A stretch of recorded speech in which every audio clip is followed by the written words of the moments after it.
Na conferência de ontem, falamos de muitos assuntos que provavelmente eram bastante novos para muitos de vocês. Entre esses assuntos, falamos do choque entre as ideologias do mundo. De um lado, a liderança do catolicismo romano e, de outro, a liderança daqueles que aguardam a volta do Senhor e guardam os mandamentos de Deus. Em Mateus 24, 3-4 está escrito: Estando ele sentado no Monte das Oliveiras, os discípulos se aproximaram dele, dizendo: Diz-nos, quando sucederão estas coisas e que sinal haverá da tua vinda e do final dos séculos? Respondendo Jesus, lhes disse: Vede que ninguém vos engane. Este é um texto muito triste. O engano vai ser a ordem do dia. E o outro problema é que também os escolhidos podem ser enganados. Assim que esta é uma teia muito intricada que Satanás colocou sobre este planeta. Apocalipse 16:13 diz: E vi sair da boca do dragão e da boca da besta e da boca do falso profeta 3 espíritos imundos, à semelhança de rãs. Já falamos sobre isto numa conferência prévia. Pois são espíritos de demônios que fazem sinais. E eles vão aos reis da terra em todo o mundo para reuni-los para a batalha daquele grande dia do Deus Todo-Poderoso. Forças demoníacas operam entre os homens para enganá-los. E a única salvaguarda que temos contra tudo isso se encontra na palavra de Deus. Mateus 24:24. Porque se levantarão falsos cristos e falsos profetas, e farão grandes sinais e prodígios, de maneira que enganarão, se fosse possível, até mesmo os escolhidos. Assim que os sinais e milagres vão ser a ordem do dia. E como podemos prevenir para que não sejamos enganados como os outros?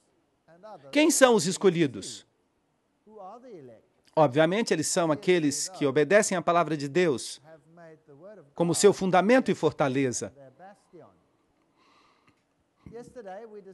Ontem falamos sobre a profecia dos 2.300 dias e vimos que Satanás odeia a primeira parte desta profecia e que ele odeia a parte final desta profecia com a mesma intensidade, porque ele viu que o final desta profecia revela um povo que representará Jesus Cristo e sua justiça.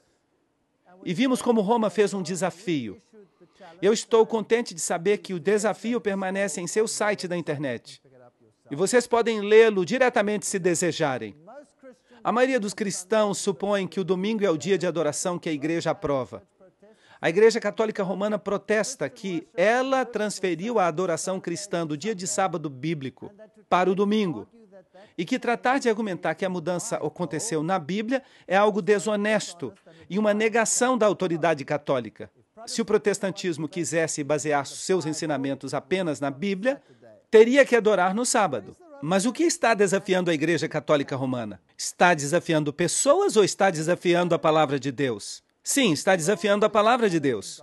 E nós estamos presos no meio desta batalha. Isto é tudo.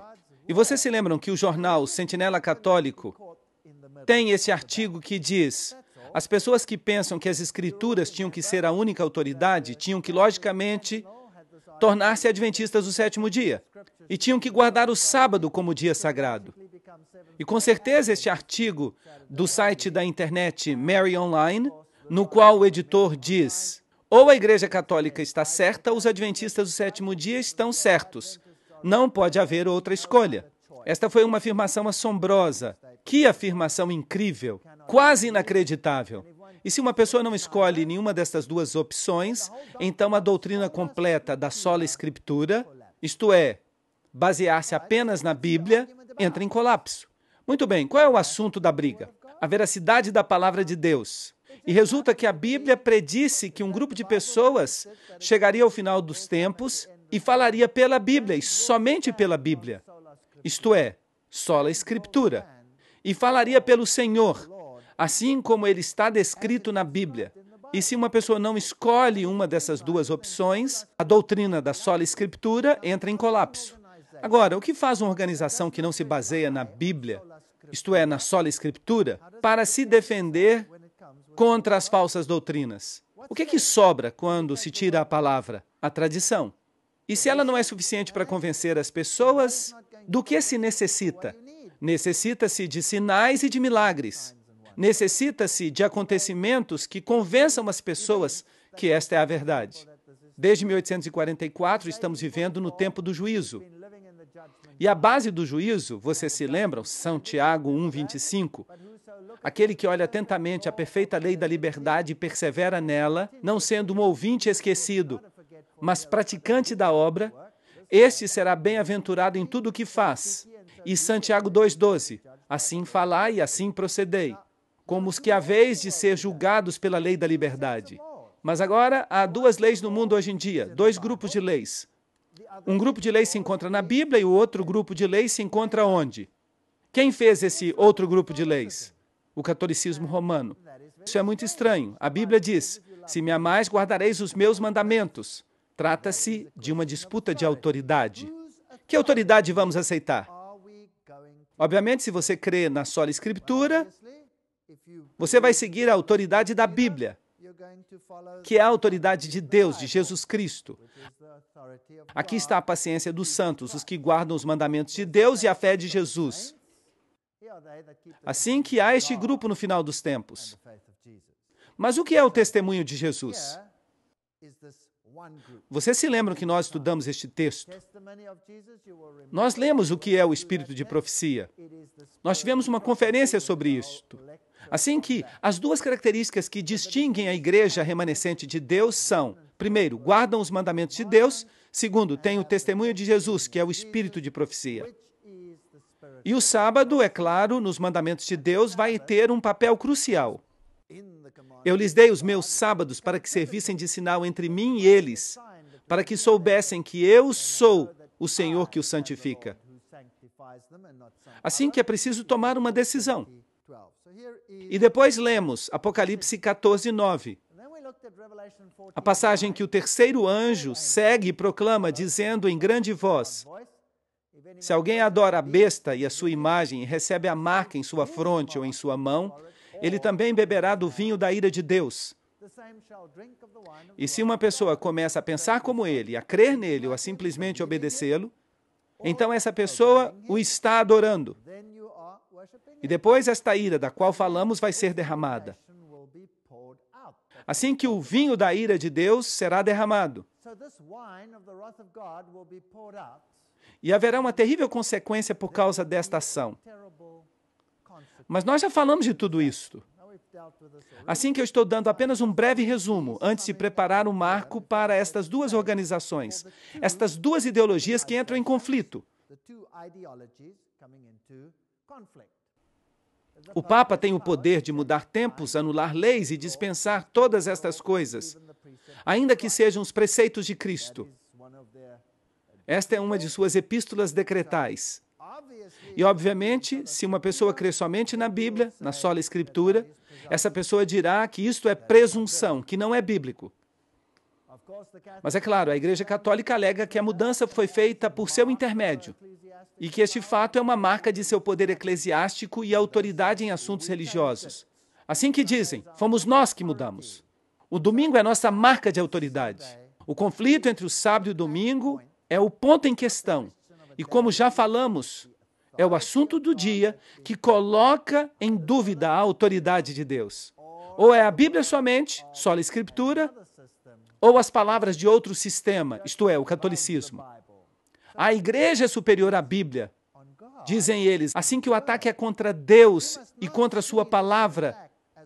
E não temos que ver este ataque como um ataque pessoal. E a quem o diabo odeia mais do que todos no universo? A Cristo. Este é um ataque contra Jesus Cristo e contra ninguém mais. É um ataque violento e total contra ele. E esta transferência da observância do sábado é a prova disto. Assim que vamos dar uma olhada na definição de verdade. A lei é a verdade. Salmo 119, 142. Tua justiça é justiça eterna e tua lei é a verdade.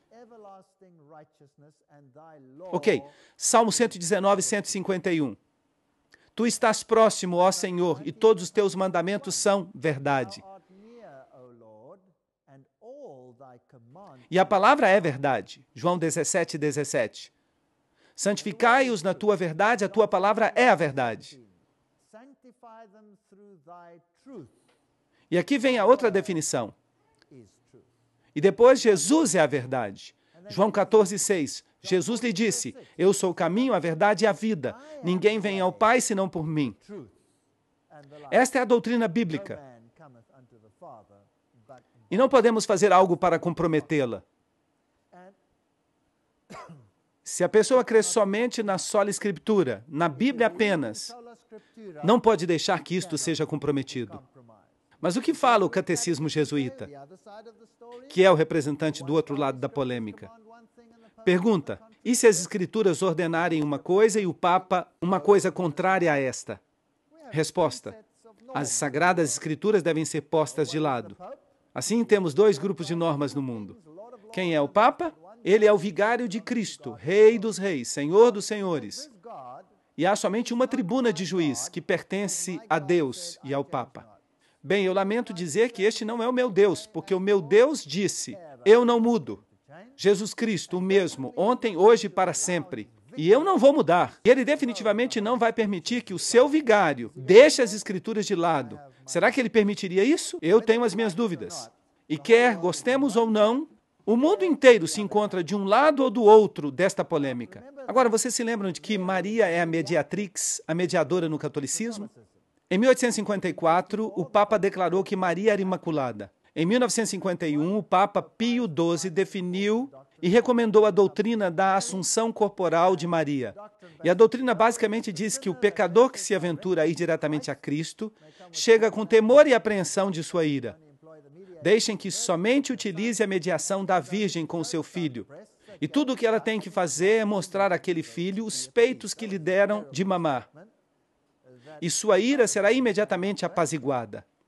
Esta é uma afirmação terrível que se originou no catolicismo. E estas são as afirmações feitas pelos santos católicos romanos.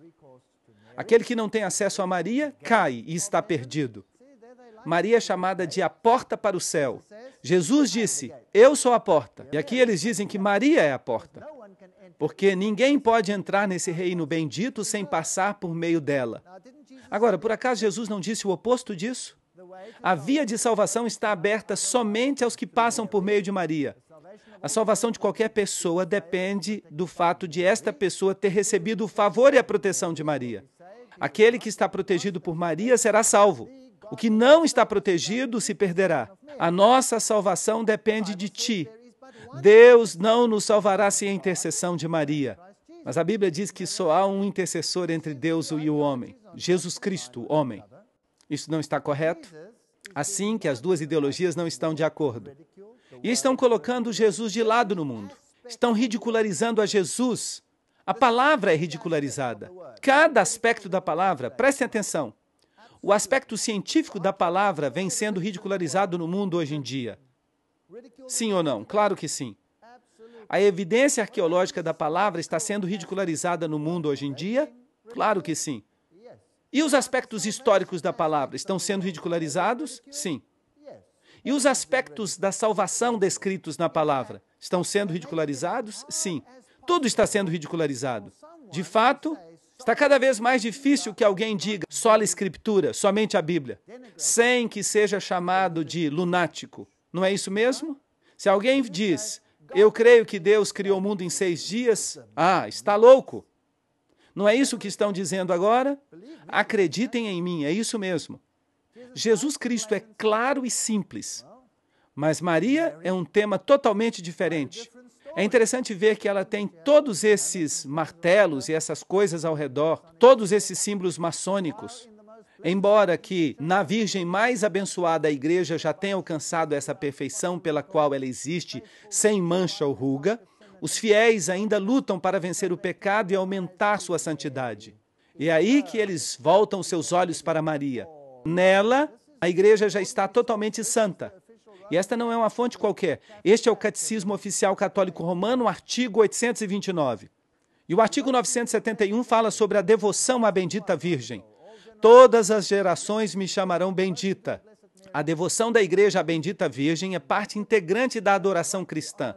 A Igreja corretamente honra a bendita Virgem com especial devoção. Desde os tempos mais antigos, a bendita Virgem foi honrada com o título de Mãe de Deus. E quais são os tempos mais antigos?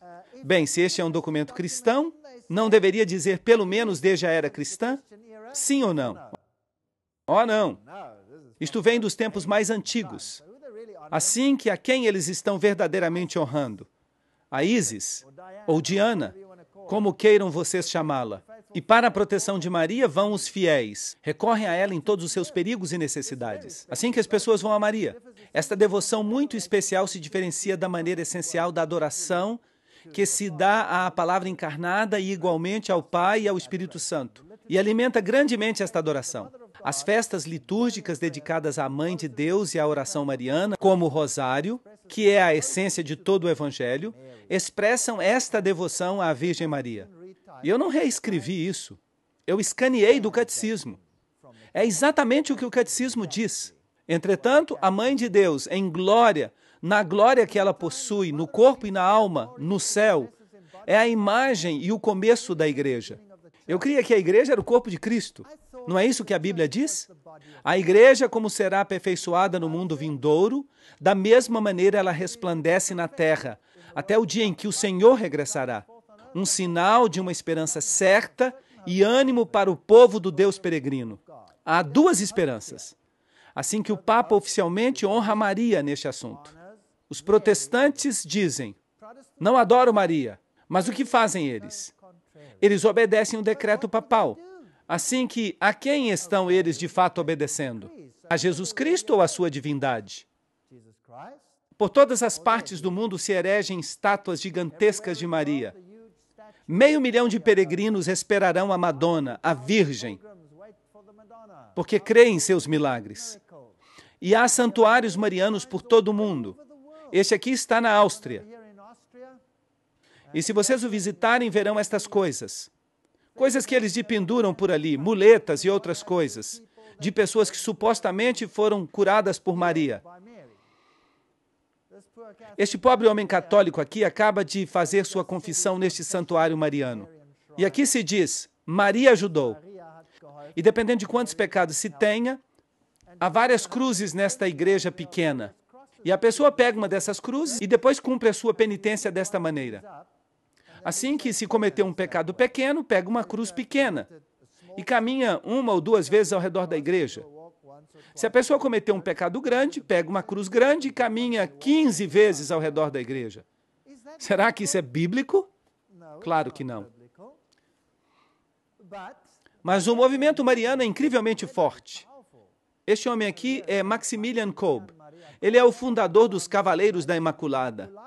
E o seu alvo, o alvo de seu sacerdócio, é levar avante a causa de Maria.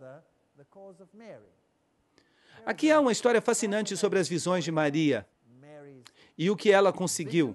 A mulher Eva desempenhou um papel decisivo na queda da humanidade por meio de sua desobediência a Deus. E por causa do desejo de se exaltar a si mesma. A mulher Maria desempenha um papel decisivo na salvação da humanidade por meio de sua obediência a Deus. Isso não coloca o Evangelho de trás para frente? O Papa Paulo VI, em sua encíclica de 1967, Signum Magnum, identificou a Senhora de Fátima como a representação bíblica da mulher vestida com o sol. Bem, aqui onde o conflito começa, Maria diz, em uma visão de Fátima, ela diz, eu sou a Virgem do Apocalipse. Agora, este é um lado da polêmica. Mas nós vimos que a Virgem do Apocalipse é quem? A igreja. A igreja que guarda os mandamentos de Deus e tem o testemunho de Jesus. E essas duas opiniões não podem estar certas ao mesmo tempo. Claro que não. Apocalipse 14:6.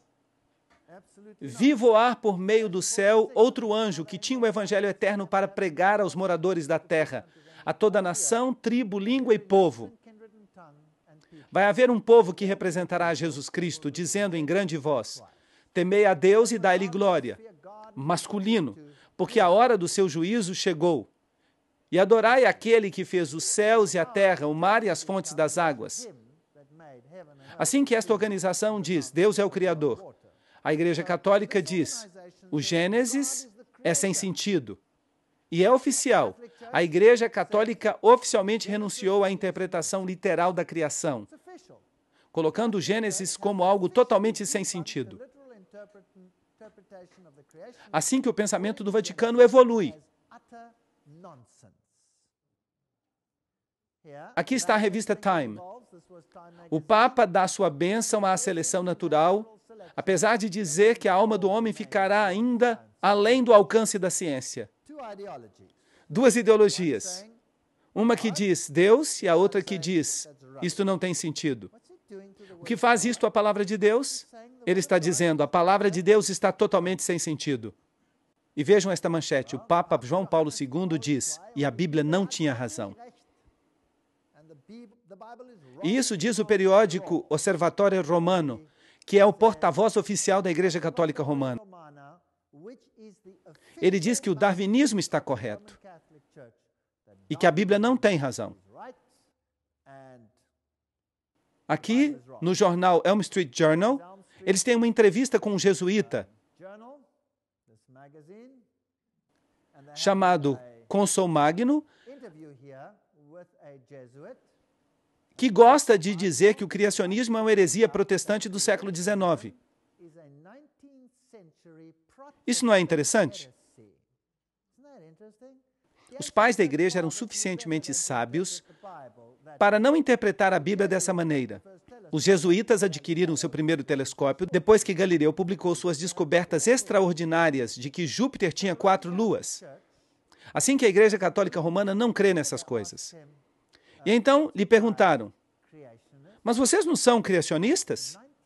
Não, esta é uma heresia protestante do século XIX. Agora, eu quero que vocês reflitam sobre isto. Entenderam o que quis dizer a citação?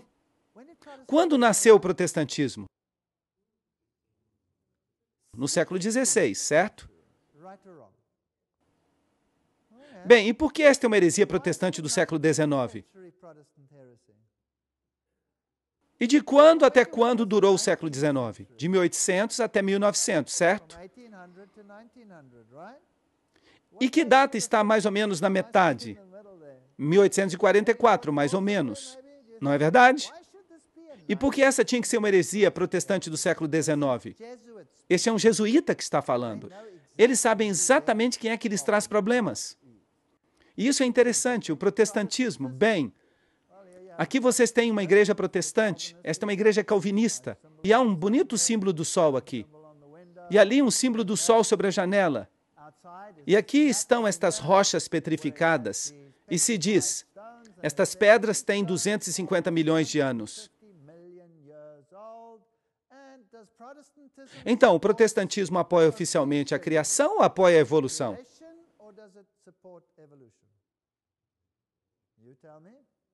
Digam vocês, apoia a evolução. Cada sínodo principal de cada igreja protestante no mundo já oficialmente aceitou o relato da evolução, dizendo que, de alguma forma, ele precisa ser incorporado ao relato bíblico. Assim que nós temos um problema. Até a Igreja Reformada Holandesa oficialmente aceitou o evolucionismo. Bem, aqui estou eu na maior igreja protestante da Suíça. A denominação se chama Die Evangelische Kirche, para os que entendem alemão.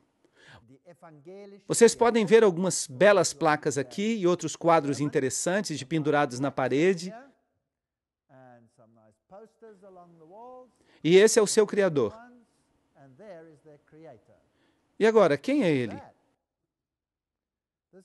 Este é Brahma, que respira para dentro. Agora, esta é uma história espantosa. Eles me convidaram para dar uma série de palestras sobre a evolução e a criação na Suíça. E eles alugaram esta sala, simplesmente porque era uma sala bela. Era apenas uma sala alugada da igreja. E eu ia falar sobre a evolução e sobre a criação. E então nós distribuímos convites. Todos foram convidados. E depois, no dia anterior ao início das conferências, o pastor desta igreja veio nos ver e perguntou, bem, vocês sabem, até agora eu ainda não tinha pensado nisso, mas sobre o que vocês vão pregar? Vocês vão falar sobre a criação ou vão falar sobre a evolução? O que vocês vão fazer? E eu lhe disse, nós vamos mostrar que Deus é o Criador. E ele me disse, bem, então acabou. Desculpem, mas já não posso mais alugar esta sala, nós vamos cancelar o aluguel da sala. E eu disse, bem, isso é muito interessante, porque nós temos um contrato e pagamos o aluguel desta sala de conferências. E nós já enviamos milhares de folhetos que custaram muito dinheiro. E se vocês agora vão cancelar a sala de conferências, bem, vocês agora vão ter problemas, porque vocês vão ter que nos reembolsar por todos esses gastos. E vão ter que arranjar um jeito de avisar a todos os que foram convidados para que eles vão a outro lugar que vai ser alugado. E isto é justo se vocês vão cancelar a sala, só por essa razão. Assim que eles começaram uma discussão, e saia muita fumaça da cabeça deles, e eventualmente eles resolveram o problema. Eles disseram, muito bem, vocês podem ficar com a sala. Vocês podem dar suas conferências. Mas antes de cada conferência, vocês têm que anunciar que a organização a qual esta sala pertence, a Evangeliskirche, oficialmente não acredita no relato da criação. Assim que eu falei, com muito prazer. E antes de cada conferência eu dizia, eu quero lhes avisar que a organização, a Evangeliskirche, oficialmente não acredita no relato do criacionismo. Depois de todas as conferências, as pessoas disseram, mas por quê? E eu lhes dizia, bem, vocês vão ter que perguntar a eles, porque aqui está o seu Criador, o Brahma que respira para dentro e o Brahma que respira para fora. Nós já falamos sobre as doutrinas não bíblicas de Roma, o batismo de crianças, a aspersão, o estado dos mortos e a imortalidade, as orações pelos mortos, a oração repetitiva, o perdão dos pecados, o inferno, um lugar ou estado no qual os demônios e os seres humanos que morrem em inimizade contra Deus sofrem tormento eterno. Dicionário Católico, página 395. Por causa desta declaração, eu era ateu. Teremos que considerar isto numa próxima conferência. E continuando as doutrinas não bíblicas, as indulgências, o fato de que uma pessoa pode comprar o perdão dos pecados, a missa, a omissão do cálice no concílio de Constança, a adoração no domingo, o índex de livros proibidos pelo Papa Paulo VI em 1599. Por isso, o arcebispo Adolfo, em 1468, destruiu os estabelecimentos com as prensas de Gutenberg e Schoeffer. Assim que livros ainda estão proibidos? O Textus Receptus, o texto básico do qual foi traduzido o Novo Testamento, ainda é um livro proibido, porque exigem que se aceitem as versões deles. O preterismo, que é uma doutrina jesuíta que diz que o anticristo está no passado, que ele era um rei grego pequeno e insignificante. O futurismo, que diz que o anticristo virá no futuro. A alta crítica, que rejeita a Bíblia.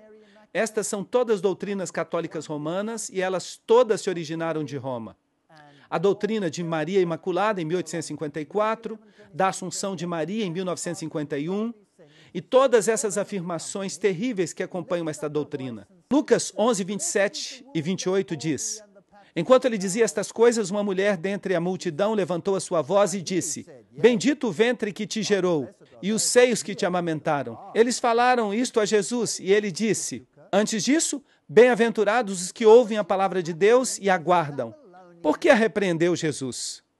Porque aquilo que ela dizia era uma fábula babilônica. Era isso que ela estava dizendo. E Jesus disse, não, a palavra de Deus, a obediência, este é o critério, e não um mito celestial.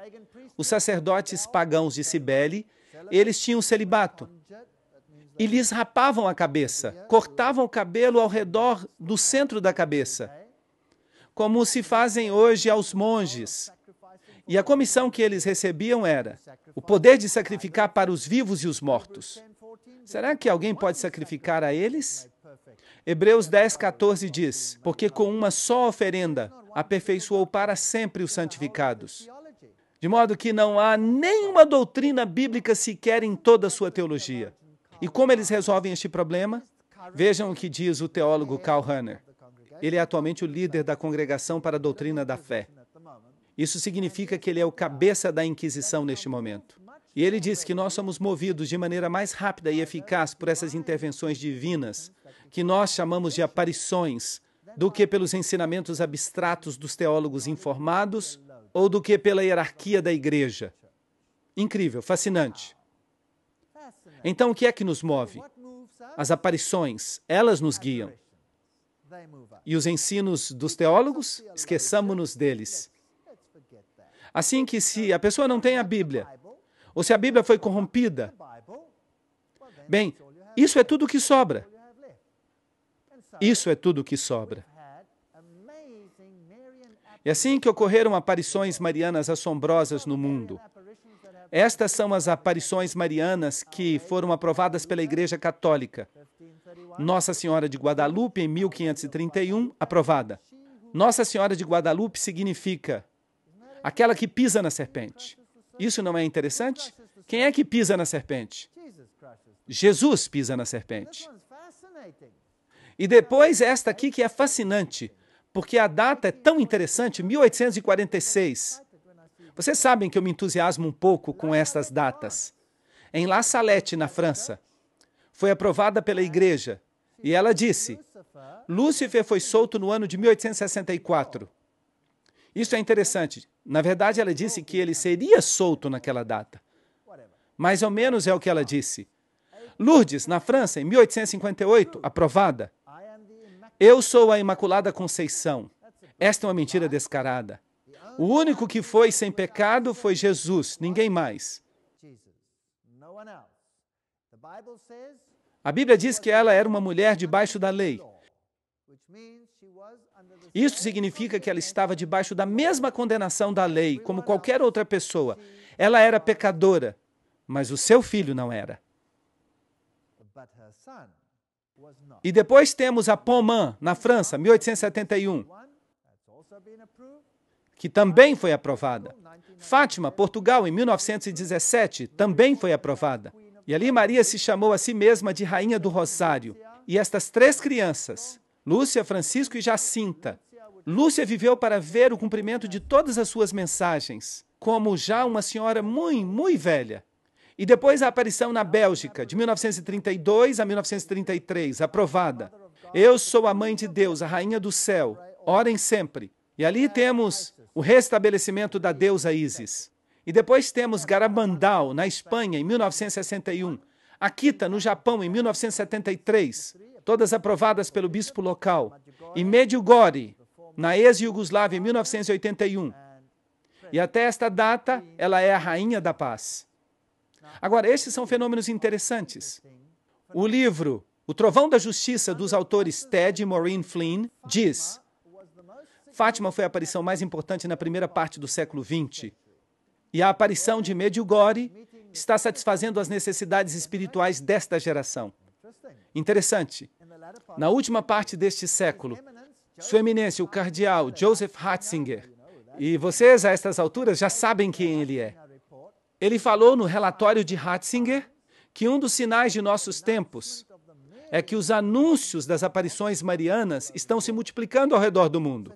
Assim que, se a pessoa não tem a Bíblia, é melhor que tenha outra coisa. E em 1950, o famoso arcebispo católico Fulton Sheen escreveu: Nós estamos vivendo nos dias do Apocalipse, os últimos dias da nossa era.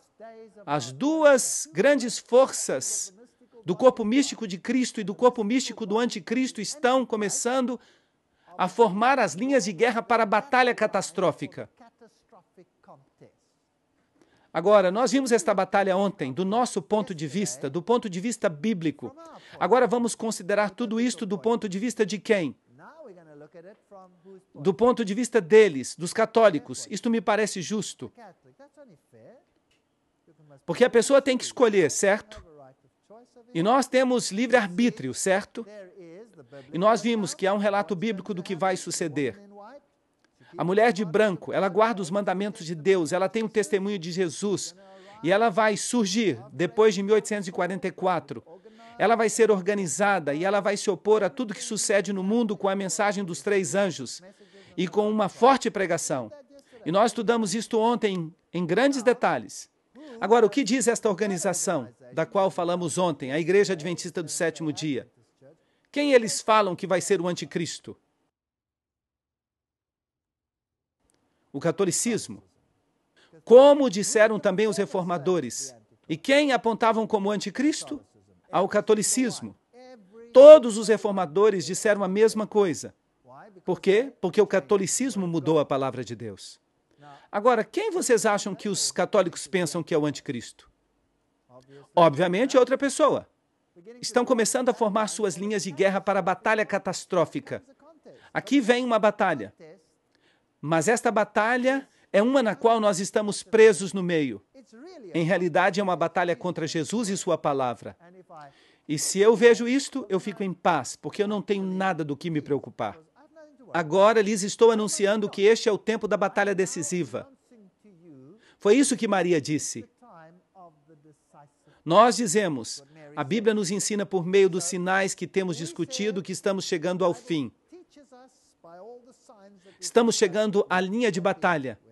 Mas Maria diz, bem, a suposta Maria, diz exatamente a mesma coisa. Eu lhes estou anunciando que este é o tempo da batalha decisiva. E o Papa Leão teve uma visão de uma confrontação entre Deus e Satanás. E o Papa Leão compreendeu que Satanás teria 1000 anos para tentar destruir a igreja. Na visão, Satanás escolheu para si 100 anos do século XX. E isto é interessante. Ele está cheio de atividade furiosa, porque ele sabe que o seu tempo é curto. Agora, se vocês sabem alguma coisa sobre o ocultismo, quem dizem eles que Satanás é de fato? Quem dizem os ocultistas que é Satanás? O Senhor, Miguel, Jesus é Satanás. Assim que Cristo vai ter um conflito com a Igreja Católica, para dizer isto em outras palavras, no século XX. Bem, interessante. Muito obrigado, La Salette, França. Agora voltemos a 1896. Aprovado. Lúcifer foi solto em 1864. Aqui está uma citação no livro O Trovão da Justiça, por Ted e Maureen Flynn. E, de fato, Malachi Martin escreveu o prefácio desse livro. Assim que ele não é simplesmente um livro qualquer. A Igreja Adventista foi organizada em 1863, com 3.500 membros. E com uma meia dúzia de associações locais e cerca de 30 obreiros ministeriais e um comitê de 3 pessoas no nível da associação geral. Incrível. Isto é interessante, é um fato interessante. Agora vejamos o que La Salette, na França, diz sobre qual seria a polêmica. Isso seria interessante, não é mesmo? Bem, Maria diz, se meu povo não deseja se submeter, esta é a aparição de La Salette. Se meu povo não deseja se submeter, eu vou ser forçada a soltar a mão do meu filho. Isto é tão pesado e me incomoda tanto que eu não mais posso deter a sua mão. Todo este tempo eu tenho sofrido pelo resto de vocês. Se vocês não desejam que meu filho os abandone, eu tenho que tomar sobre mim mesma a tarefa de orar por isto continuamente. Mas o resto de vocês pensa que isto é de pouca importância. Em vão vocês orarão, e em vão vocês vão atuar. E vocês nunca vão poder me retribuir pelos sofrimentos que eu tenho tido pelo resto de vocês. E eu lhes dei 6 dias para trabalhar, e guardei o 7º para mim mesma. Mas ninguém quer me dar esse dia. É isso que incomoda tanto o braço do meu filho. Incrível? Qual é o assunto? O que a aparição de Salette disse que vai ser a polêmica? O sábado. Mas agora, que sábado? Se vocês estão do lado dos adventistas do 7º dia, qual é o sábado? O 7º dia seria o sábado, segundo a Bíblia. Mas, se vocês estão do outro lado, o suposto lado de Maria, que dia você pregaria então? Obviamente o domingo. Agora, não é interessante que La Salette diz que Satanás foi solto agora e que o assunto é o sábado? O que vocês pensam sobre isto? Será que é pura coincidência? O Papa Pio IX, em sua carta encíclica de 15 de agosto de 1854, disse: as doutrinas ou extravagâncias absurdas e errôneas em favor da liberdade de consciência são um dos erros mais pestilentos, uma das pestes que mais se deve temer no Estado. O mesmo Papa, em sua encíclica de 8 de dezembro de 1863, amaldiçoou aqueles que defendem a liberdade de consciência e de culto, como também a todos quantos asseveram que a Igreja não pode empregar a força. Bem, quem começou a fazer isso de maneira pública nesta data? Quando foi constituída a Igreja Adventista do Sétimo Dia? 1864. E como consequência de suas ações, estas cartas encíclicas começaram a ser escritas, sobre as quais nós falamos ontem. Os visionários católicos e suas previsões. Este é um tópico que necessitamos analisar em detalhes. Assim que agora estabelecemos o marco. As linhas de batalha foram formadas. 2 grupos foram formados. Um grupo que tem por base os mandamentos de Deus e a palavra de Deus e a centralidade de Jesus Cristo. E o outro grupo que tem por base os sinais, as maravilhas, os milagres, os mandamentos da igreja e as aparições como apoio, porque não existe apoio bíblico para eles. E nós teremos que fazer a nossa escolha.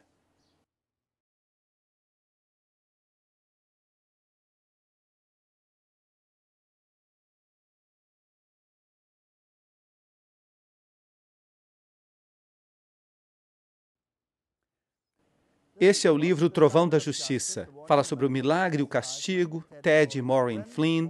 O prefácio é de Malachi Martin. Vamos ler este prefácio rapidamente, ele é muito interessante. O Trovão da Justiça. Somente um cristão muito distraído e inconsciente terá evitado receber pelo menos uma débil impressão por causa do longo verão quente de 1993. Pois por vários anos tem havido uma progressão contínua de acontecimentos, no sentido mais amplo da palavra. E todos esses acontecimentos indicam que a humanidade em seu conjunto e a Santa Igreja Católica Romana em particular alcançaram um limiar fatídico, mais além do qual existe uma nova condição de acontecimentos humanos. Esta citação é interessante. Malachi Martin, professor da Universidade Pontifícia, alega haver sido um ex-jesuíta, mas ainda assim ele permanece totalmente católico romano. E não existe essa coisa de ex-jesuíta. Mas, contudo, ele permanece ali, com as visões, aparições, mensagens, predições, advertências, interpretações, estátuas que choram, ídolos que sangram, mananciais milagrosos de água, cura espontânea, danças flutuantes do sol e eclipses da lua, crianças pequenas que preveem o futuro, homens e mulheres não educados que instruem os papas e os presidentes, viagens a nível nacional de publicidade por parte dos mensageiros com revelações especiais. E em tudo isto, uma ênfase óbvia por todos os lados sobre o papel especial da bendita Virgem Maria de Nazaré como Rainha do Céu, Mãe de todos os seres viventes e, como é de se esperar, como a mediadora de todas as graças. Muito interessante. Mas esta exuberância vem contrastada de maneira séria com o outro lado das matanças deste século, porque este é um século que há testemunhado e segue testemunhando cenas de horror absoluto. Os massacres industriais das guerras planejadas, nas quais literalmente milhões de homens, mulheres e crianças foram mortos. O extermínio, às vezes, pareceria, da noite para o dia, uma onda sempre mais crescente de infanticídio, que já conta mais de 1 bilhão nos últimos 50 anos. Um número sempre maior de guerras, fratricídios, 245 até a data deste escrito, que seguem acontecendo. Ondas de tortura e perseguições por todos os 5 continentes. Um fluxo contínuo de desastres naturais, sem nenhum paralelo conhecido na história humana, assim como a conhecemos. O cenário neste mundo se estabelece sobre uma depressão econômica generalizada, com vistas ao claro surgimento de um governo mundial, que já está visível em sua estrutura inicial. Um governo mundial que é profissionalmente secular, tão perigoso para a liberdade humana que dá medo. E em seu perfil indistinto, se parece com o retrato do Big Brother, de George Orwell, em seu cenário de 1984. A verdade e o erro se misturam. Assim que, começando em 1973, um certo padre Gobi começou a escrever discursos interiores, isto é, mensagens ditadas. Mas Deus não trabalha assim. Ele impressiona com o Espírito e os profetas escreveram com suas próprias palavras. Mas esses ditados contam mais de 600 e foram publicados no livro Os Sacerdotes, os Filhos da Nossa Amada Senhora. E basicamente a mensagem diz: sejam fiéis ao Papa, obediência total às suas ordens. Estejam prontos para lutar até o ponto de derramar sangue para se manterem unidos a ele e fiéis ao Evangelho. Será que o Padre Gobi foi reconhecido pelo Papa? Claro que sim. Aí está ele, o Papa João Paulo II e o Padre Gobi. E o que ele tem a dizer? Ele disse, 18 de setembro de 1988, temos um período de 10 anos decisivos. E nesse período de 10 anos se completará o tempo da grande tribulação, que lhes foi previsto nas Sagradas Escrituras.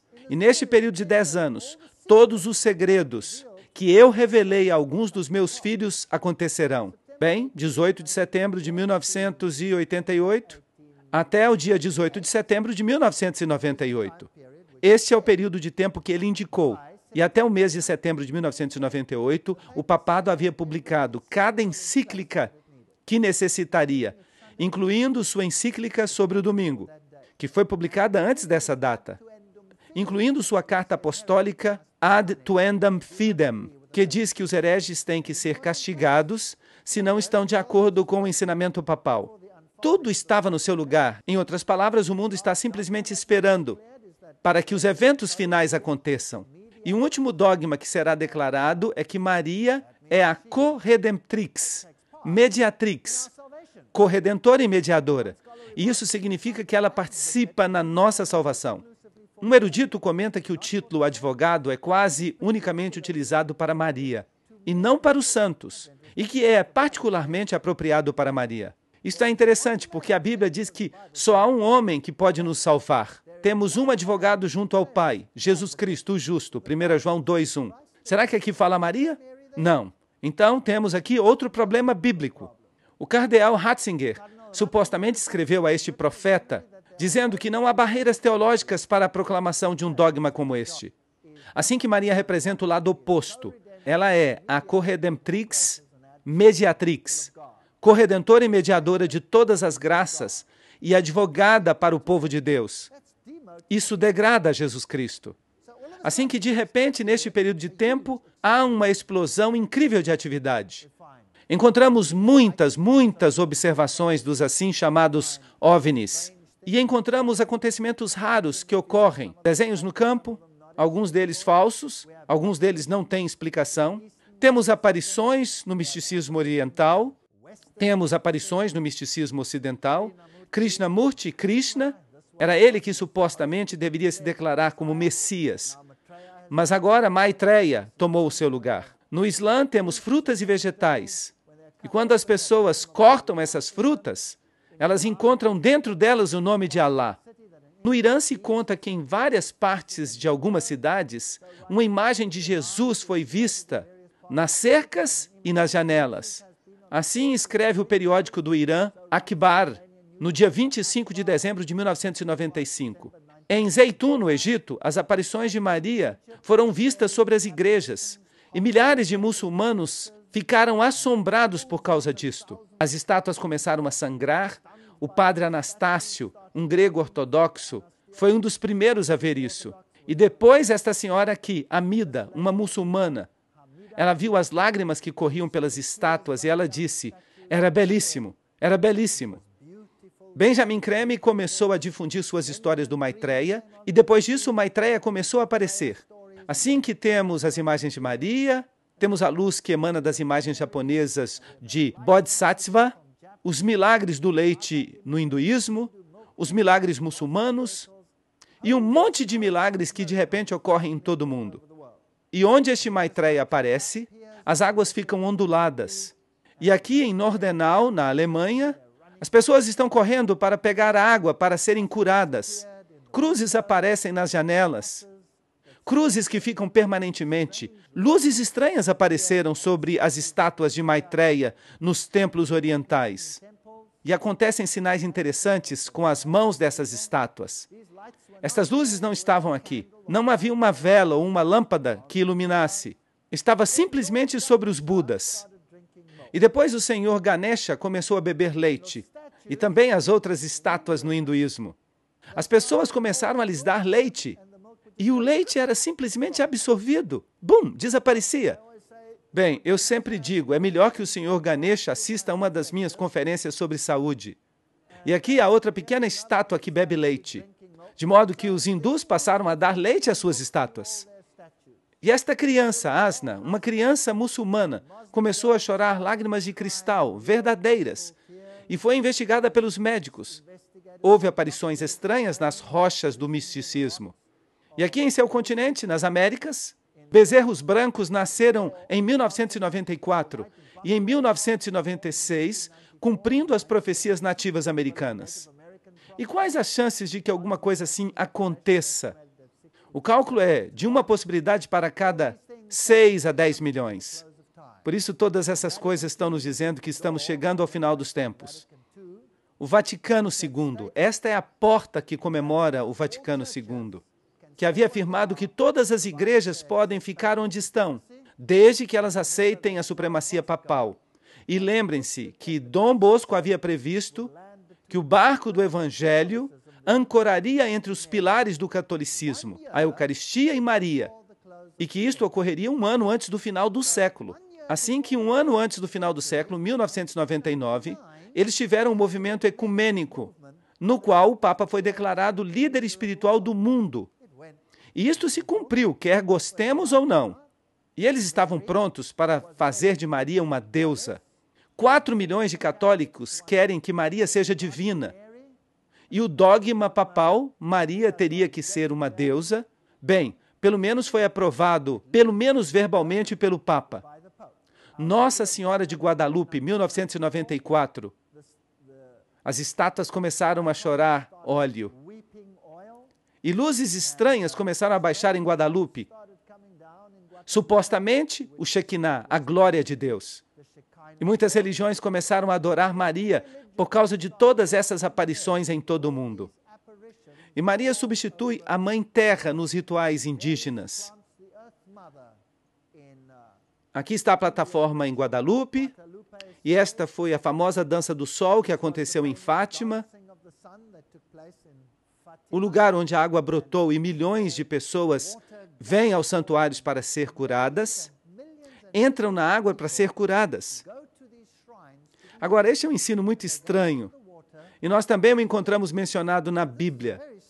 Ali no tanque, o tanque de Betesda, onde havia um homem deitado, e a teoria na qual eles criam era que quando a água do tanque era movida pelo anjo do Senhor, se alguém conseguia entrar no tanque, bem, esta pessoa era curada.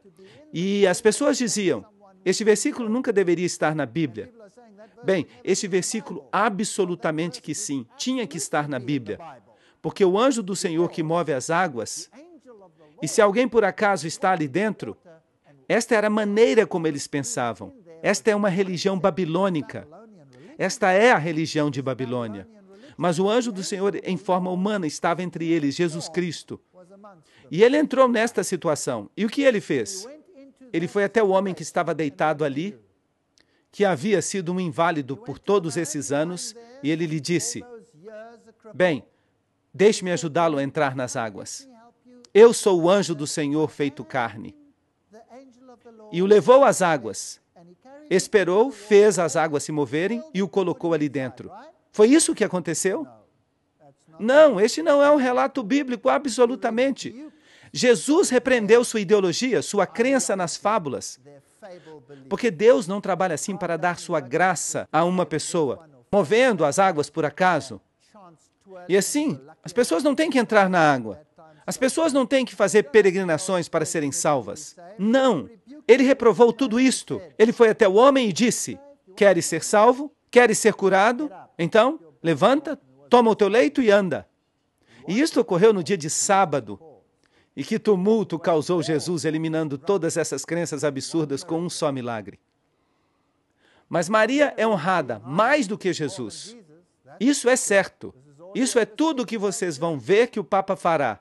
E depois, quando ocorreu o processo de Roe contra Wade aqui nos Estados Unidos sobre o assunto do aborto, a França explorou essa arma nuclear.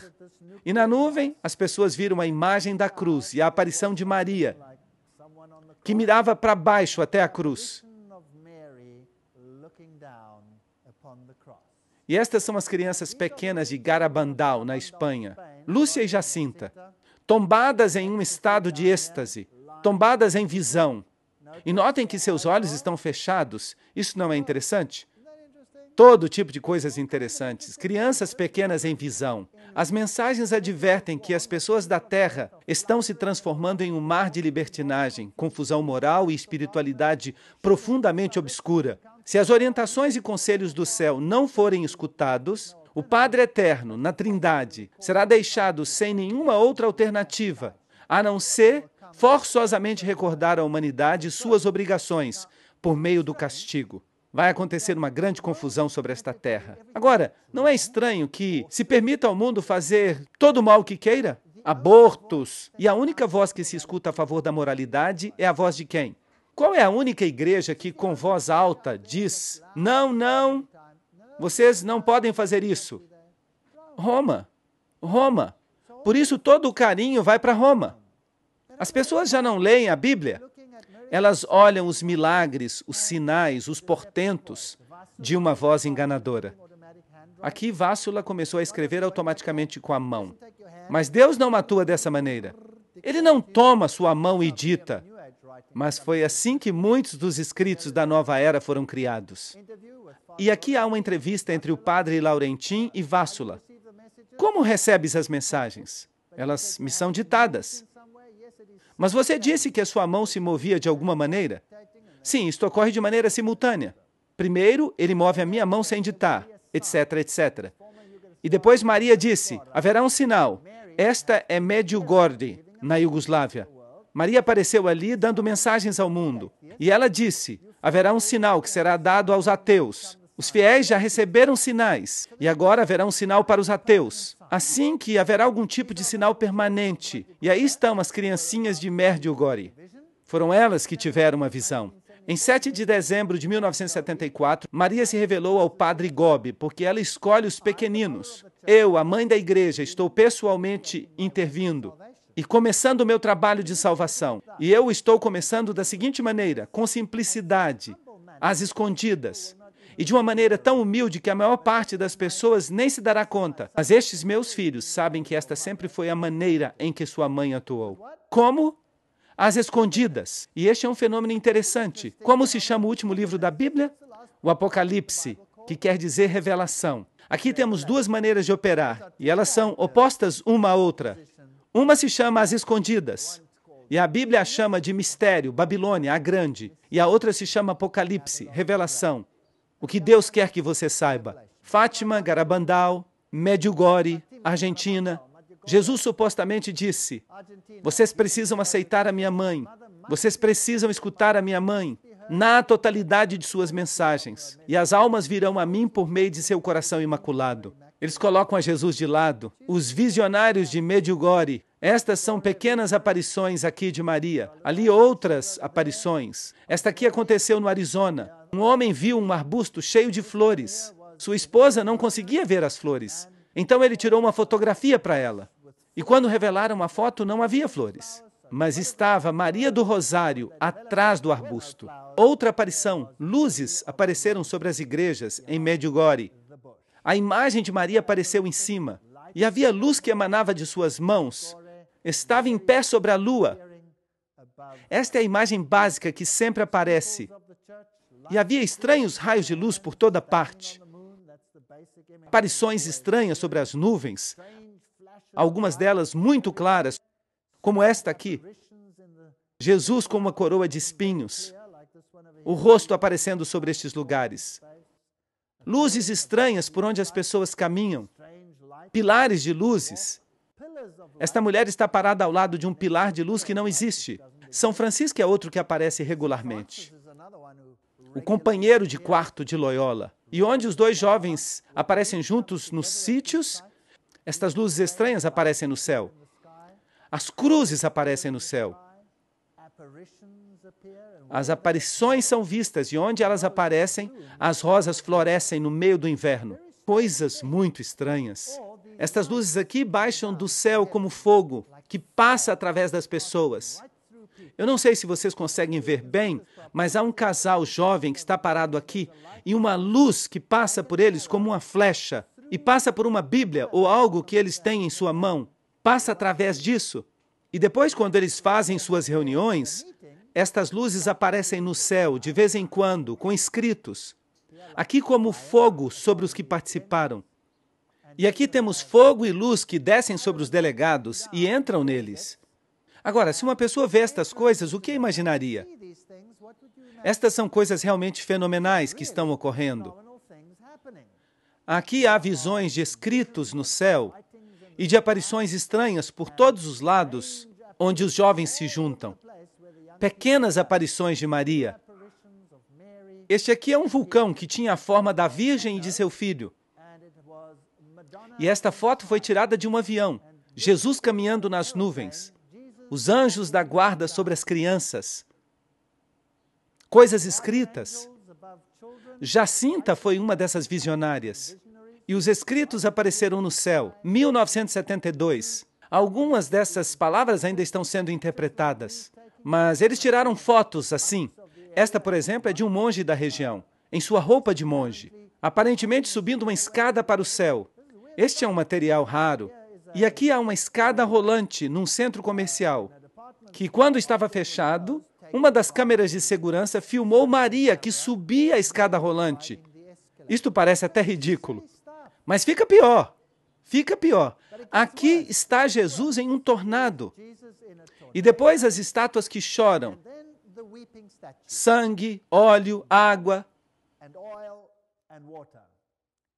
Esta aqui é uma estátua muito interessante. Ela é das Filipinas, no ano 1993. E o seu sangue está escorrendo pelo rosto. E aqui temos pétalas, pétalas de rosa que caem do céu. E estas estruturas de Jesus como rei. E Maria com a luz que lhe sai dos olhos. Aqui está toda a família de Deus, Maria outra vez. Aqui está o rosto de Jesus. Vejam, ali está o nariz, os olhos. E Jesus fazendo este sinal com a mão. E estas formas crescidas na rosa, não é apenas um desenho que foi feito na rosa. E estas caem do céu nas Filipinas, no dia de Maria, simplesmente caem do céu e são guardadas como tesouros muito preciosos. Aqui temos a cruz e as mulheres ao redor da cruz numa pétala de rosa. Aqui duas mulheres e a cruz, e estas são pétalas de rosa que caem do céu. E são muito convincentes para as pessoas que não têm Bíblia. O Pai vai dar um castigo terrível à humanidade. Fogo vai cair do céu e vai eliminar uma grande parte da humanidade. Será que o diabo está esperando alguma catástrofe gigantesca? Grandes luzes aparecerão. Aqui há mais estátuas que choram, esta aqui com óleo chorando. E em Las Vegas, Nevada, Estados Unidos, 1 hora depois de a vigília de oração da meia-noite ter começado, no dia 12 de dezembro de 1994, miraculosamente, a estátua de Nossa Senhora de Guadalupe começou outra vez a chorar lágrimas reais. E ela chorou de novo na tarde seguinte, às 2 da tarde e às 2h30. E eles deram o nome à estátua de A Virgem de Las Vegas que chora. Esta é uma boa cidade para chorar, não é verdade? Bem, eles sabem como organizar um bom show. Periodicamente, esta estátua começa a chorar. Esta estátua aqui pertence a uma senhora que se chama Julia Kim. Ela pertence à Igreja Católica e recebeu uma estigma. Vocês sabem o que é uma estigma? Uma pessoa estigmatizada é alguém que sangra nas mãos ou que tem as marcas de Cristo. Sangra nos pés ou sofre as agonias de Cristo pelos pecados do mundo. E esta é uma de suas estátuas. E esta aqui também, uma estátua de Cristo que começou a sangrar sangue de verdade. Chegaram até a fazer uma análise. Os grandes estigmatizados do mundo. Esta foi uma das mais famosas dos tempos modernos. Seu nome era Teresa Neumann. Viveu de 1898 a 1962. Na Alemanha, eles dizem que ela nunca se alimentou, nunca dormiu, que ela nunca teve funções corporais por 40 anos. Isso significa que ela nunca foi ao banheiro. Ela só vivia da Eucaristia. Bem, eu não sei se isso é verdade, isso é o que eles dizem. E ela falou que desastres naturais vão ocorrer nos Estados Unidos. Aqui está ela em suas agonias dos estigmas. Notem o sangue que escorre de seus olhos, que escorre de suas mãos. E depois desses acontecimentos, ela teve até cruzes queimadas em seu corpo. Outro famoso estigmatizado foi o Padre Pio da Itália, 1887 a 1968. E ele disse que seria mais fácil que o mundo existisse sem o sol do que sem o santo sacrifício da missa. Ali está ele, sangrando nas mãos. E aqui as pessoas o ajudam enquanto celebra a missa. E na própria cidade de Roma, muitas das estátuas com hóstias começaram a sangrar. Sangravam a partir das hóstias. E quando eles celebravam a missa, a própria hóstia se transformou em sangue. Esta aqui, por exemplo, aconteceu em 1991. E aqui está outra que se transformou em coágulo de sangue, enquanto celebravam a missa. E aqui está um sacerdote investigando uma das hóstias. E depois, algo muito assombroso aconteceu. O Papa mesmo estava celebrando a missa. E ele deu a hóstia a Julia Kim, a estigmatizada. Aqui está ele, o Papa João Paulo II, celebrando a missa com Julia Kim, a estigmatizada. E eles tiraram uma fotografia na hora em que a hóstia foi colocada em sua língua. E os jornais disseram, o Papa viu a hóstia sangrar. Aqui está a foto. Ela se transformou em um coágulo de sangue em sua boca. Isto é bastante dramático. E a pergunta é, será que vem de Deus ou vem de outro lugar? É bastante dramático. Se você fosse um católico romano e você visse isso acontecer, e se isso fosse toda a sua religião, isto seria convincente. Aqui está Virgínia. Ela é uma estigmatizada. Este sacerdote também é estigmatizado. Esta jovem aqui vive na Irlanda e ela sofre terrivelmente. Ali os seus pés estão sangrando e suas mãos estão sangrando. E a mesma coisa acontece com a cabeça. Assim que Julia Kim é uma estigmatizada dos dias presentes. E Christina Gallagher é outra estigmatizada dos nossos dias. E aqui Julia Kim está sendo abençoada pelo Papa. Aqui ela recebe uma medalha da parte do Papa. Ela também tem visões. Visões que falam sobre a Igreja Católica Romana. Aqui está ela com o núncio papal, isto é, o representante do Papa. E aqui ela está com um cardeal nas Filipinas, em 1992. Vejam que não são pessoas de pouca importância no catolicismo romano. Estas pessoas foram abençoadas pelo próprio Papa. Foram honradas pelo próprio Papa. Foram condecoradas pelo próprio Papa com medalhas. Estas são pessoas de importância. Esta mulher aqui é Catalina, da Bolívia. Ela vive na Bolívia, na América do Sul, e ela sofre terrivelmente quando ela recebe os estigmas. Suas pernas incham, suas mãos incham, e ela tem que ficar na cama. E toda vez que ela recebe os estigmas, as estátuas começam a sangrar.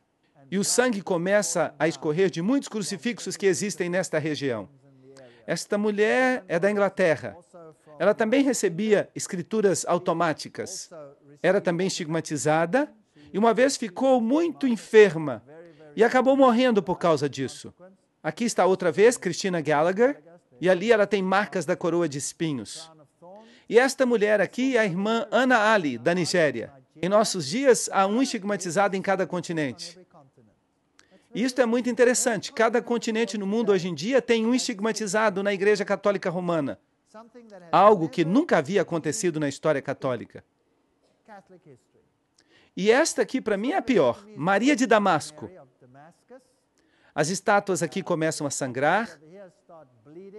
E da maioria delas escorre óleo. E analisaram o óleo.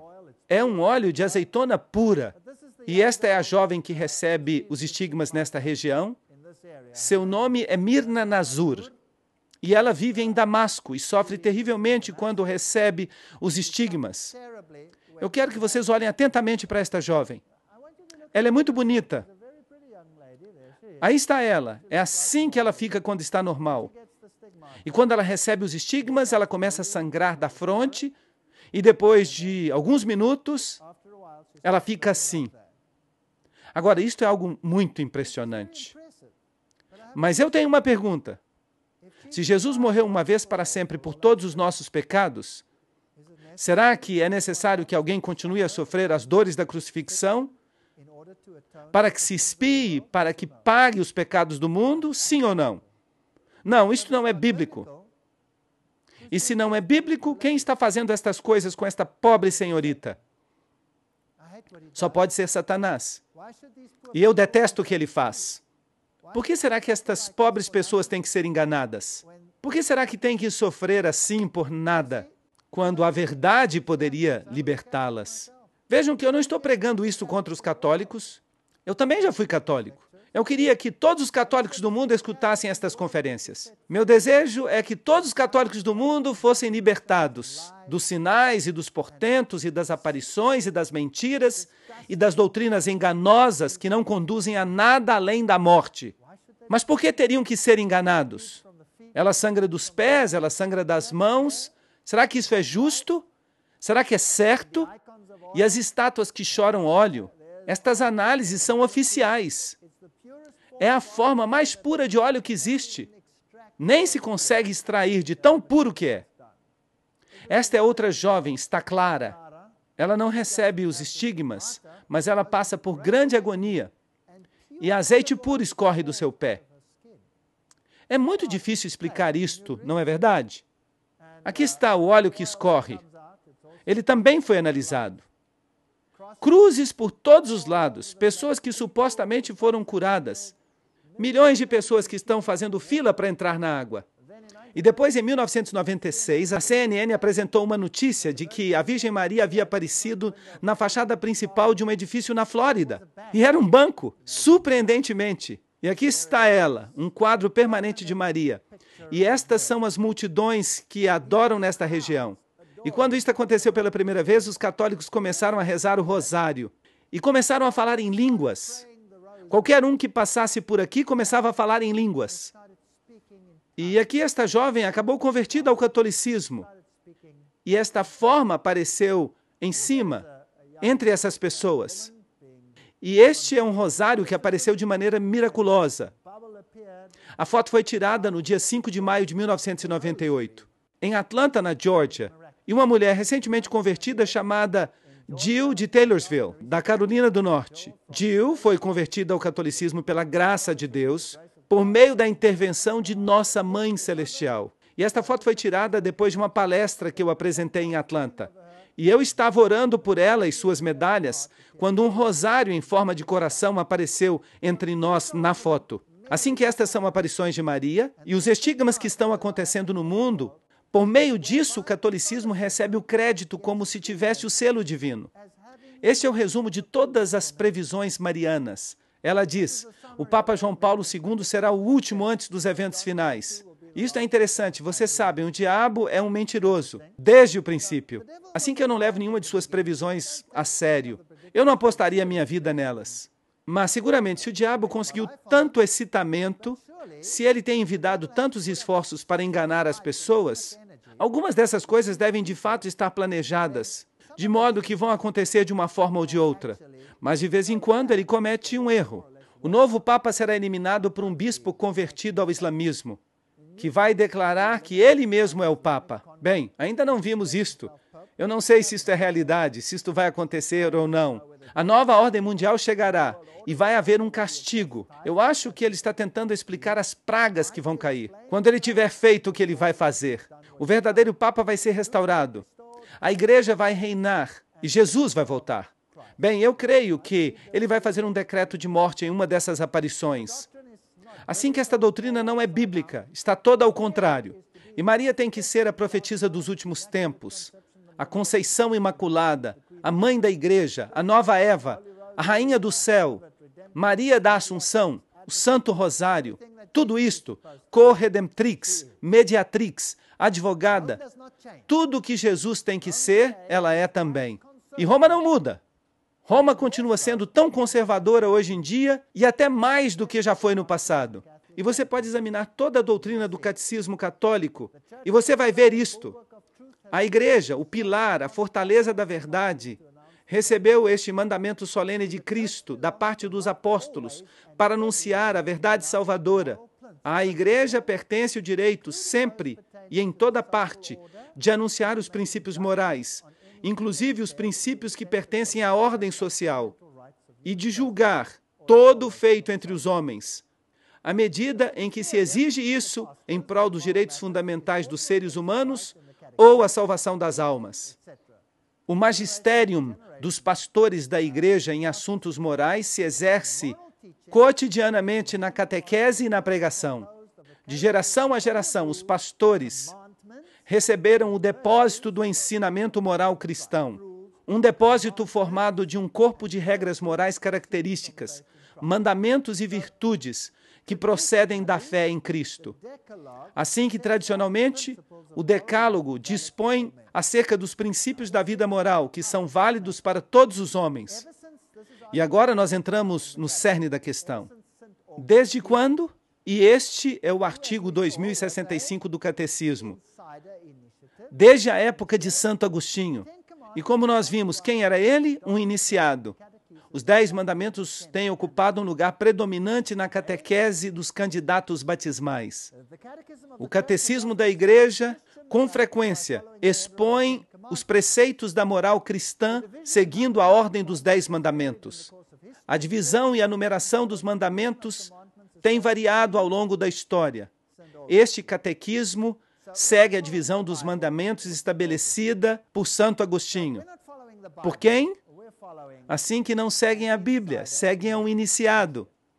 Em Assis, o mundo se entregou ao Papa. Vejam, o Papa vem como irmão do povo, e ele coloca o bálsamo do mundo em nosso peito, e os coros de anjos decoram seu trono com flores. Acreditam nisto? Ele recebeu o título de Homem do Ano, e apareceu no Sinai, e orou no Sinai e disse: os 10 mandamentos ainda são vigentes. E Maria, a suposta Maria, revelou ao padre Gobi o seguinte: meu Papa, João Paulo II, eu te confirmo que este é o Papa do meu decreto, o Papa do qual eu falei às crianças durante as aparições de Fátima. Em outras palavras, este era o Papa que ia cumprir todas as previsões de Fátima. E a última que não era conhecida era que este seria o Papa que sobreviveria a um atentado contra a sua vida. E depois que este Papa cumprir a sua obra, eu virei do céu e receberei seu sacrifício. Então, qual é o remédio do qual Maria fala? Para o problema que o mundo está enfrentando, todo este caos. Ela diz: este é o lugar onde vemos muitos dos fatores na raiz dos nossos problemas. Isto é, o mandamento de guardar o sábado. Mas voltemos à nossa pergunta. No Antigo Testamento, se alguém não guardava este dia, este era um dos vários pecados aos quais se podia castigar com a morte. Apesar de não estarmos vivendo sob a lei do Antigo Testamento, há um abuso geral através da cultura cristiana quanto ao sábado. No Ocidente, nós nos esquecemos de Deus por causa da nossa riqueza. E no Oriente, perdemos a Deus por causa do comunismo e do sofrimento. E nos 2 casos, perdemos de vista o sábado. E de que sábado vocês acham que ela está falando? Bem, vamos perguntar para ela. A intenção de Deus para o sábado era que fosse um dia de repouso que honrasse a Deus por meio da adoração, da conversa, do ensino, do louvor. Hoje em dia, se uma pessoa se incomoda em ir à igreja, o domingo mesmo assim se converteu em uma rotina, com os fins de recreação, televisão, eventos atléticos, compras, etc., etc. E depois continua falando sobre o que as pessoas fazem nesse dia em particular. E aí ela fala de Medjugorje e dos mandamentos. Queridos filhos, hoje também quero lhes dizer, eu estou com vocês nestes dias agitados nos quais Satanás deseja destruir a todos. E vocês se lembram de quem no ocultismo está por trás deste nome? Ele quer destruir a tudo que eu e meu filho Jesus estamos construindo. E de maneira especial ele deseja destruir as almas. Ele deseja conduzi-los o mais distante possível da vida cristã e também dos mandamentos. Satanás deseja destruir tudo que é santo em vocês e ao redor de vocês. Por isso, filhinhos, orem, orem. Orem para que possam ser capazes de entender tudo que Deus está dando por intermédio de minha vinda. A vinda é de quem? É Maria que vem. Assim que a Igreja Adventista do Sétimo Dia diz, guardem os mandamentos de Deus. E a Igreja Católica, por meio de seus visionários, está dizendo: guardem os mandamentos de Roma. Não é isso que está acontecendo? E o Papa diz: certifiquem-se de que ninguém tenha que trabalhar no domingo, porque este tem que ser celebrado como o dia do Senhor. E vocês percebem que o sábado está se convertendo num assunto importante, que determina se reconhecemos a autoridade de Deus ou não. Não é apenas uma questão de um dia, é uma questão de autoridade. Na plenitude dos tempos vem um movimento e diz: guardem os mandamentos de Deus. E este movimento eleva o sábado, a Igreja Adventista do Sétimo Dia. Ao mesmo tempo, Maria aparece e diz: Satanás está solto no planeta. Guardem o sábado da Igreja. Pregam a mesma coisa, mas de duas perspectivas diferentes. E esta é a escolha de vocês. Que perspectiva querem seguir? E o único apoio que têm para esta doutrina são os sinais, os portentos, as aparições, as estátuas que sangram e as pessoas que sofrem. Este é o apoio que tem. Do outro lado, o apoio é: assim diz o Senhor. Esta é uma escolha, uma decisão que o mundo tem que tomar. E assim que não é surpreendente que nesta reunião de todas as religiões, da qual nós já falamos, que serão os cristãos fundamentalistas que serão condenados e que serão declarados extremistas, perigosos e cheios de ódio. Aqui está o Papa João Paulo II numa cova mariana, orando em um dos lugares onde ela apareceu. E isto é fascinante. Este é o avião do Papa, da TWA, com esta luz que brilha sobre ele. E Roma diz que é a glória do Shekinah. No dia 30 de julho de 1986, nossa Mãe Bendita explicou outro de seus papéis por meio do Padre Gobi.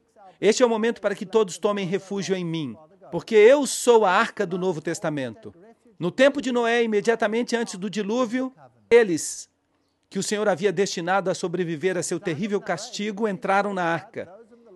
E agora, em seu próprio tempo, eu estou convidando a todos os meus filhos amados a que entrem na arca do Novo Testamento, que eu construí no meu coração imaculado para vocês, para que sejam auxiliados por mim, a fim de levar a carga sangrenta da grande provação que precede a vinda do dia do Senhor. Não procurem em nenhum outro lugar. Está sucedendo hoje em dia o que sucedeu nos dias do dilúvio. Bem, o outro lado ensina a mesma coisa e diz: há uma arca, uma construção. Deus está chamando um povo que tenha um relacionamento com Ele. Ou você entra nesta arca que guarda os mandamentos de Deus e tem o testemunho de Jesus, ou você entra na outra arca. Qual delas pertence a Deus? Em João 14:6 está escrito: Jesus lhe disse: eu sou o caminho, a verdade e a vida. Ninguém vem ao Pai senão por mim.